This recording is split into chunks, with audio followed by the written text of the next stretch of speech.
Let's bring in Daniel Wild now, Deputy Executive Director of the Institute of Public Affairs. Daniel, I'm rarely lost for words, but Senator Lambie, what do you make of her commentary there? Does Elon Musk belong in jail? Of course he doesn't. And look, it's concerning at how many are quick to jump on the anti-Elon, anti-Twitter bandwagon.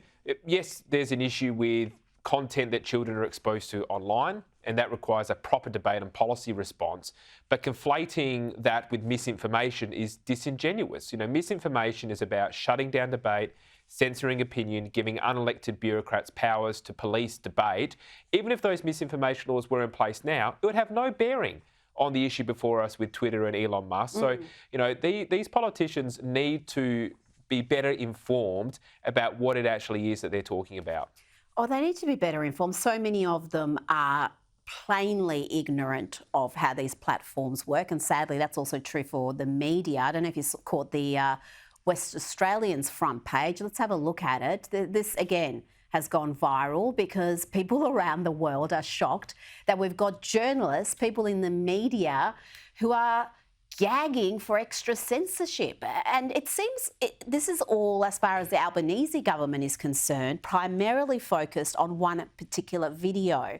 Now, you don't have to be too cynical to understand why they might want that video to be removed from the internet. I don't think it's because it's inspiring hate or alleged terrorist acts. I think it has a lot to do with the fact that it brings up all sorts of difficult questions for that current government to answer. Well, that's right. I think a lot of Australians are looking at this as saying, well, hang on, there's lots of content on the internet that's objectionable. Why is this particular video, which was a terrorist event, remember? Alleged terrorist event. Yeah, by New South Wales Police have said that. So this has, as you say, broader questions about our society. It raises questions about the immigration program, about policing powers, about a variety of other issues. So you go, why are they trying to shut this video down? Why is it getting this attention? Also, why is Twitter getting, or X, why is it getting all the attention? Well, look, my view is that because it is really the only platform that comes close to freedom of speech and comes close to providing a platform for genuine debate. So that's why I think it's being targeted. And the Albanese government is determined to use an alleged terror attack to demand more censorship. Home Affairs Minister Claire O'Neil is insisting social media companies should be fined and policed more for creating, and I quote here, civil division, social unrest, and just about every other problem that we have as a country. Really, every other problem we have is down to X. She called ex-boss Elon Musk a megalomaniac.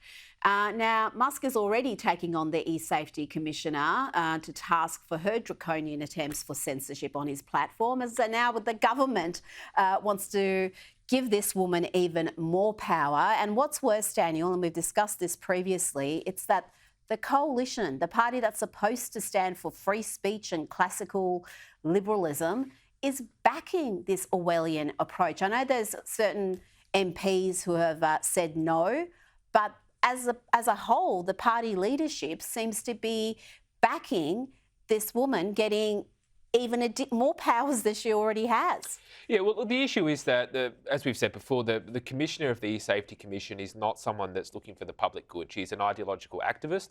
She tried to shut down debate during the Voice debate by saying there was hate speech about the No campaigners, so she's got a track record here. On Claire O'Neil, I mean, seriously, she's got to look in her own backyard if you want to look at policy failures. She has overseen failure after failure after failure. Look at our migration program, record numbers of intake. They're not in control of the migration program at all. So I think she's the last to be criticising others for apparent failures. But look, Rita, this is how free speech dies. It's inch by inch. If you give them an inch, they take a mile. And always in the name of safety. It's always presented, this is for the good of the community, for the greater good. And in the name of safety, some terrible things have happened. Look, yeah, and I accept that there is a genuine problem, like I said, with the content that children are exposed to these days. And yes, we have to address that. But again, that has nothing to do with freedom of speech or misinformation. It's totally disingenuous and cynical of the government to be hiding behind child safety in order to shut down debate. And you mentioned the Voice, and I do wonder if Julian Mangrant or the E-Safety Commissioner, whoever the leftist activist is that the coalition government was silly enough to appoint, if they had those additional powers back then, whether we would have had a different referendum result, whether we would have had a lot of the no campaign suppressed or even banned on the basis that it was hateful, it was divisive, it was not something that was safe for the community to see. Well, I think that the no campaign would not have been able to mount its arguments if these misinformation laws were in place. Wow. It would have been argued that it's not even hate anymore, Rita, it's harm. Yeah. It's harmful, they say. Well, what isn't harmful? It's all subjective. There's no doubt that these misinformation laws are being used as retribution on mainstream Australians for voting the wrong way in the Voice debate, and this government wants to make sure that that never, ever happens again, and that's why they know the only debate that they can win is a debate that they shut down.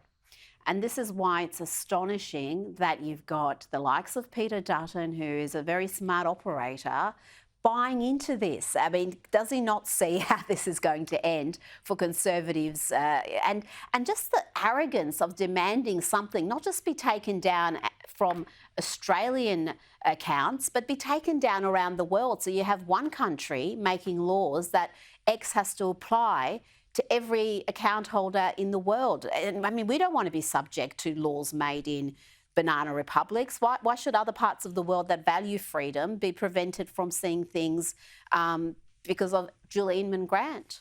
Well, what the coalition needs to focus on is clearly delineating between, as I say, the stuff that children is exposed to, which requires a policy response, and misinformation, which is separate. They were very good on misinformation, completely and totally opposed to it. Look, I'm confident that they will stay that way. I think it's become a bit muddled, but there needs to be a clear... They have completely muddled the They've message. muddled it, and they need to come out and clearly demarcate that they are still opposed to these draconian anti-free speech laws. Absolutely. And as we've discussed previously, that e-safety commissioner role, that was supposed to be focused on the safety of children. So child exploitation, child porn, all sorts of material that should not be on the internet, which is illegal, and children are also being exposed. And it seems to have moved very quickly into other areas. Now, let's go to the UK, and the hypocrisy of the police force is being exposed again. We saw Met Police officers take the knee for BLM. Remember that during the COVID-19 pandemic? 1 minute they were cracking down on the anti-lockdown protesters. Next minute they're taking the knee. They've been, giving water to those climate change protesters who are blocking roads and causing traffic mayhem. They've watched on as Palestinian activists climb national monuments and set off flares. But look what they do when a protest is not left-wing, when the cause is perhaps a little bit right-wing, like patriotism.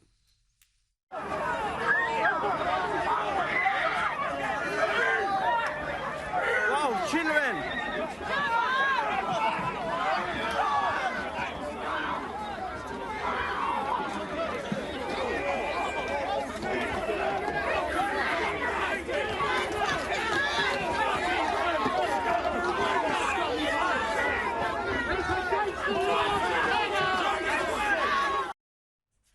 Oh, very different attitude indeed. They're in there with the horses.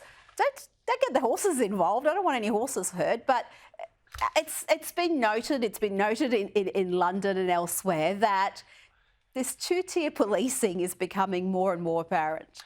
Well, it is, and I think that we now live in two different societies where there's one set of rules for the activists and another set of rules for everybody else. Not only did they allow these, pro-Hamas protesters to go ahead, they rolled the red carpet out for them. It's the same in Melbourne, the same across Australia.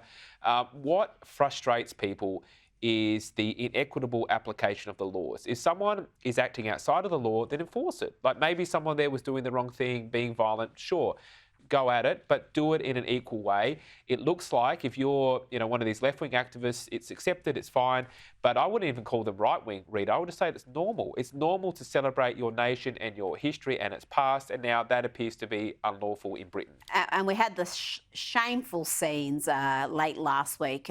We talked about it on Outsiders on Sunday, where police officer arrested or threatened to arrest a man for looking openly Jewish. A man who was breaking no laws, but his mere presence looking openly Jewish was going to antagonise the Palestinian protesters, and he was told, leave or be arrested. Now, staying in the UK, the delusion over the groundbreaking CAS review into transgender medical care, well, that's been astonishing in itself. The Telegraph's Suzanne Moore writes, the reaction to this review has been notable in that many who have previously intoned trans rights slogans have just changed the subject. Their silence is deafening. She also wrote that those still defending the sterilisation and mutilation of children are exposing themselves daily. It was never about the children for them. The kids were just collateral damage in a culture war we were told was not actually real. And that's the point, isn't it? The people waging these culture wars, as soon as you actually object, they scream culture war, they scream you're being hateful, you're a bigot, you don't have an open mind, you don't have empathy for vulnerable people. Yep. But they're committing to policies that see children sterilised, that see them have irreversible surgeries they will never recover from. This is the greatest medical scandal of our time. Well, I think that's right. I mean, this report, it's, as you say, groundbreaking. It's also globally significant, and it just reinforces calls that some, Senator Antic and others have made that we need to have a proper inquiry here in Australia. Mm-hmm. I would say that the Liberal opposition leader in Western Australia has shown critical leadership on this in saying that puberty blockers need to be limited to a certain age. I hope that is the start, not the end of this debate and this pushback. This also reminds me of lockdowns and the COVID interventions. I hope, just as today you won't find anyone saying that they were in favour of lockdowns, I hope in a few years' time you won't find anyone saying they're in favour of this kind of medicalisation, because it is indefensible. Absolutely. And we've got some lockdown footage just to send you down memory lane in Lefties Losing It. And my God, I got PTSD just watching that. That's coming up after the break. And that's also a factor when we talk about the eSafety Commissioner and the efforts to suppress and even ban content off X that I think Australians are entitled to know about. We saw what happened when that was enforced during COVID. We had medical experts, professors of medicine from Stanford University, Oxford, Harvard, who were saying these lockdowns are unscientific, they are going to cause more harm than good, and they were silenced and suppressed, and they've been vindicated. And perhaps we would have had a very different policy response if more people were aware of the arguments experts were making at that time. Well, that's right, and that's why those of us who are concerned about free speech are worried about where these laws go.